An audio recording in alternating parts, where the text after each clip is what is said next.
Saudara, Foreign Policy Community of Indonesia atau FPCI dan Global Citizen berencana menggelar acara tahunan Global Town Hall Virtual pada Sabtu 2 September 2023 besok. Nah, ini merupakan gelaran keempat yang diselenggarakan Global Town Hall Virtual.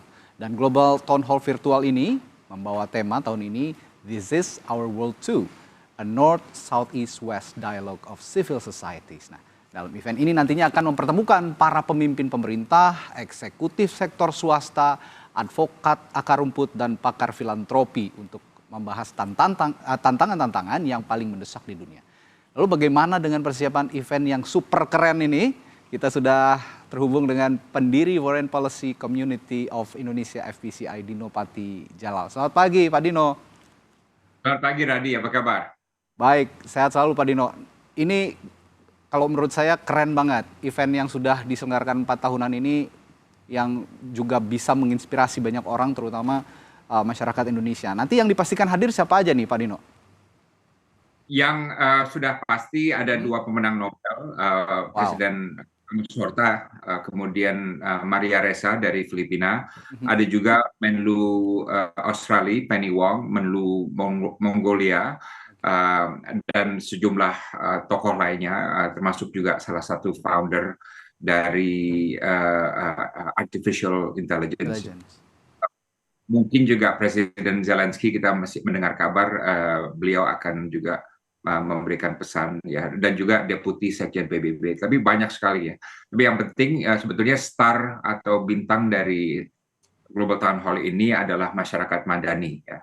Kalau dunia itu lebih menyampaikan pesan, tapi memang kalau Global Town Hall ini dimaksudkan untuk memberikan forum bagi masyarakat madani di seluruh dunia. And this is very rare, sangat jarang masyarakat biasa bisa mengungkapkan ide-idenya di depan pemimpin-pemimpin negara. Nah, yang beruntung delegasi Indonesia siapa saja yang akan mengutarakan ide-idenya ini, Pak Dino? Well, kalau dari Indonesia sebetulnya kita lebih sebagai inisiator dan fasilitator. Jadi ini kita juga bisa, ya, ini adalah inisiatif Ormas Indonesia yang mendunia gitu ya. Tahu-tahu ormas dari 120 negara lebih telah bergabung dalam kegiatan ini. Jadi dari kita senang udah jadi fasilitator, udah jadi inisiator, idenya dari kita. Dan kemudian merebak kemana-mana, dan banyak ormas-ormas yang kita hubungi ya, di Afrika, di Amerika Latin, di Pasifik, di Asia Selatan. Mereka bilang, wah ini kita nggak pernah nih ada yang hubungi, dan selama ini kita juga tidak merasa bagian dari percakapan global. Jadi kalau mereka melihat Davos misalnya ya, mereka senang melihatnya, tapi mereka bilang itu bukan kita tuh, jauh dari kita gitu ya. Jadi mungkin ini kekhasan dari forum ini, bahwa memberikan suara bagi ormas-ormas yang biasanya tidak dengar suaranya dan tidak terjangkau gitu. Ya, dari mereka yang bakal speak up gitu di event ini nanti, apa saja sih isu yang akan diangkat dan mengapa ini menjadi penting begitu Pak Dino? Menjadi pentingnya begini Radi, sekarang ini dalam situasi agak kritis ya, karena sekarang ruang dialog semakin sempit. Kita kan tahu ada rivalitas geopolitik ya, antara Timur dan Barat, antara Amerika dan Tiongkok, Eropa dan Tiongkok, antara India dengan Tiongkok juga, antara Eropa Barat dengan Rusia dan lain sebagainya. Jadi ruang dialog semakin sempit karena mereka udah bilang, kamu ngomong apa aja, kami sudah menetapkan bahwa kamu itu lawan saya gitu ya. Jadi posisi tegang dan keras gitu kan.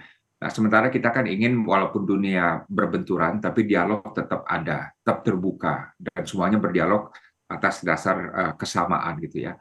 Nah, jadi arti politiknya di sana tuh Radi, bahwa masyarakat madani semuanya bilang kamu berbenturan di atas, tapi di bawah kami tetap ingin berdialog gitu. Jadi mungkin ini makna strategis dari dialog ini gitu. Karena kalau di atas berbenturan antar pemerintah, di bawah juga berbenturan, maka dunia akan semakin kacau. Ya. Lalu nanti setelah ada percakapan masyarakat madani yang juga jadi star dalam event ini, seperti Pak Dino bilang tadi, dan berbicara langsung dengan pemimpin-pemimpin negara. Setelah nantinya dibahas, tindak lanjutnya konkretnya bagaimana Pak Dino? Ini akan kita buat sekarang, abis ini format mini town hall ya. Mini town hall itu berarti kalau ini kan yang besar ya dari 120 negara. Tapi kita akan ada mekanisme di mana semua masyarakat madani ini akan dapat melakukan percakapan secara rutin ya, setiap minggu misalnya ya, antar kita sendiri. Dan dengan memberikan masukan bagi pemimpin-pemimpin dunia, termasuk bagi PBB tentu, karena untuk Global Town Hall besok ini Deputi Sekjen PBB juga akan hadir gitu. Tapi kita ingin agar ini menjadi suatu hal yang rutin ya, di mana dari bawah itu ada proses bottom up memberikan masukan terus secara kontinus kepada orang-orang yang membuat keputusan. Baik. Nah, saya tertarik juga dengan peran khusus dari masyarakat madani ini yang akan mengikuti event tahunan ini. Yang juga jadi perhatian tadi ada isu politik internasional yang konflik-konflik internasional, lalu juga ada isu ekonomi juga, dan juga isu climate change, perubahan iklim gitu. Nah, nanti peran-peran mereka masyarakat madani ini didorong untuk berbicara seperti apa perannya di event ini, Pak Dino? Yang penting adalah memberikan masukan kebijakan gitu ya.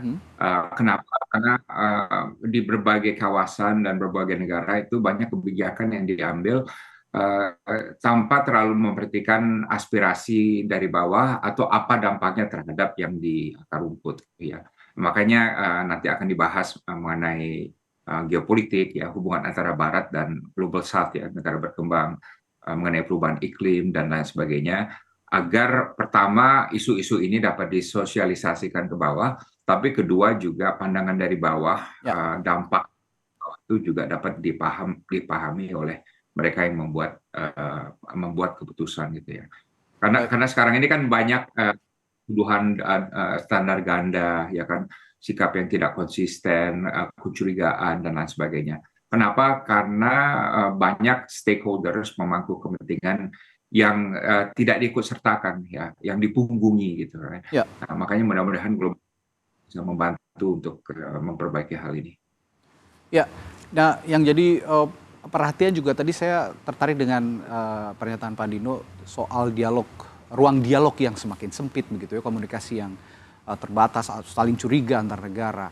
Nah, dari event Global Town Hall ini yang konon katanya memang maraton ya, dialognya ini selama 15 jam begitu ya Pak Dino ya, kalau saya tidak salah, koreksi nanti kalau saya salah. Ini nanti setelah berdialog ini, ruang-ruang komunikasi ini apakah bisa langsung terbuka atau bisa meminimalisir komunikasi-komunikasi yang terhambat tadi antar negara atau seperti apa Pak?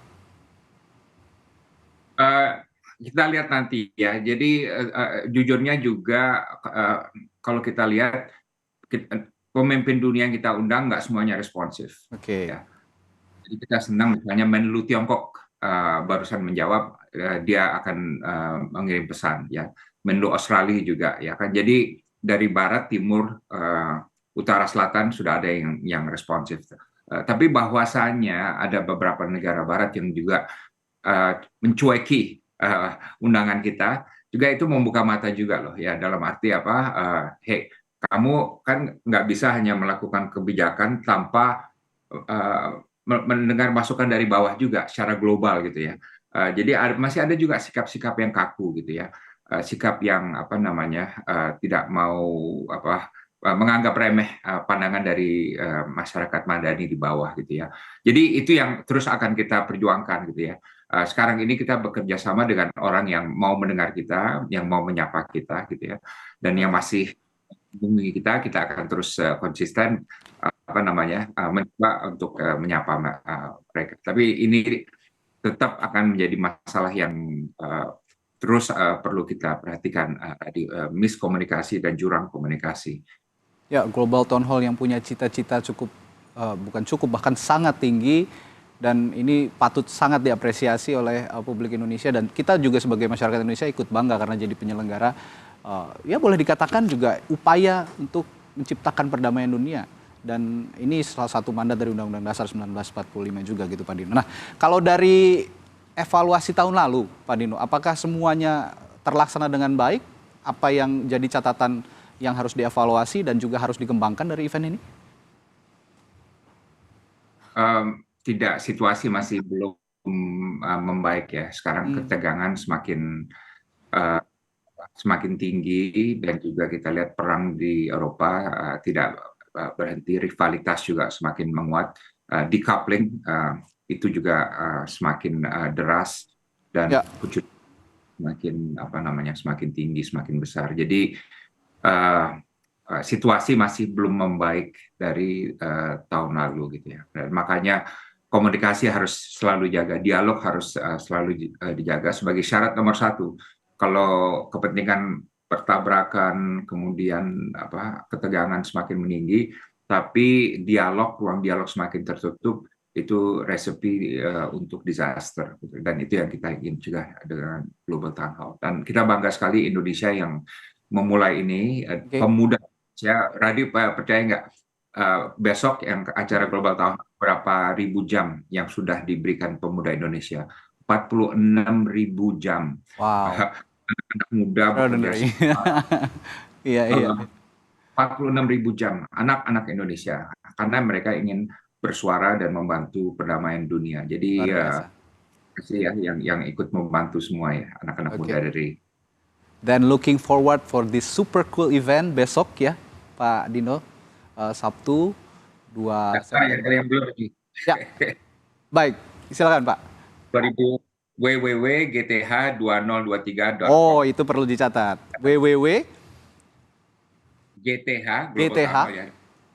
2023.com. 1023.com. Baik, perlu dicatat.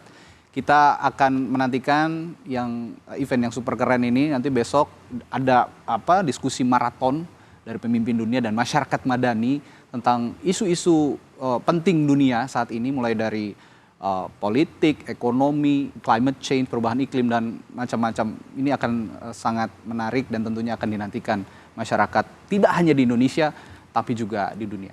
Terima kasih pendiri Foreign Policy Community of Indonesia FPCI Dino Patijalal telah berbagi informasi di Sapa Indonesia Pagi. Sehat-sehat selalu Pak Dino. Terima kasih Dadi, salam.